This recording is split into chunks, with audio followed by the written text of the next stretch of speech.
फिर इसके साथ फातिमा, अगर हम इस सारे सिनेरियो में देखें तो जिस तरीके से इजराइल जो है इस बात से आप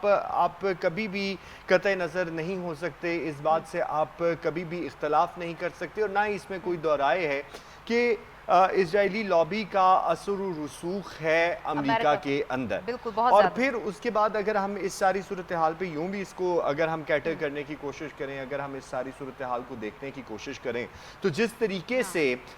इजराइल जो है वो इस पूरे सिनेरियो को सबोताज करने की कोशिश कर रहा है, वो इसको कोशिशों को जारी और सारी रखेगा भी। और इसी बात की ये एपिसोड भी रही है और जिससे आपने जेडी वेंस का हवाला भी दिया, तो इससे पहले भी उन्होंने ये बात कही कि कोई अगर उन्होंने इस बात का, अगर मैं आपको थोड़ा सा पीछे बैकग्राउंड के हवाले में लेके जाऊं तो उन्होंने कहा कि अगर मैं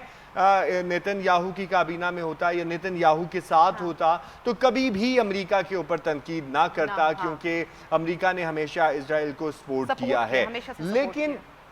इस सारी सूरत हाल में, जैसे मैंने आपको पहले भी अर्ज किया, ब्रेक पर जाने से पहले भी मैंने आपको अर्ज किया था कि इस मामले में इजराइल कभी भी नहीं चाहेगा कि इस पूरे खिते में अमन हो और इस पूरे खिते के अंदर जो सूरत हाल जो है वो बदले। इसका जो बुनियादी तौर पर जो बड़ा रीज़न है वो ग्रेटर इसराइल है। अगर इस सारी सूरत हाल में जब आप ग्रेटर इसराइल की बात करते हैं तो फिर इस मामले में अगर देखा जाए तो इस ग्रेटर इसराइल के मामले में जो डेंट पड़ता है, इस सारी मीटिंग के बाद जो डेंट पड़ता है वो इसराइल के ग्रेटर इसराइल के मिशन को डेंट पड़ता है। क्योंकि अब जब यहाँ पर ये सब लोग बैठेंगे और मामलात आगे बेहतरी की तरफ जाएंगे तो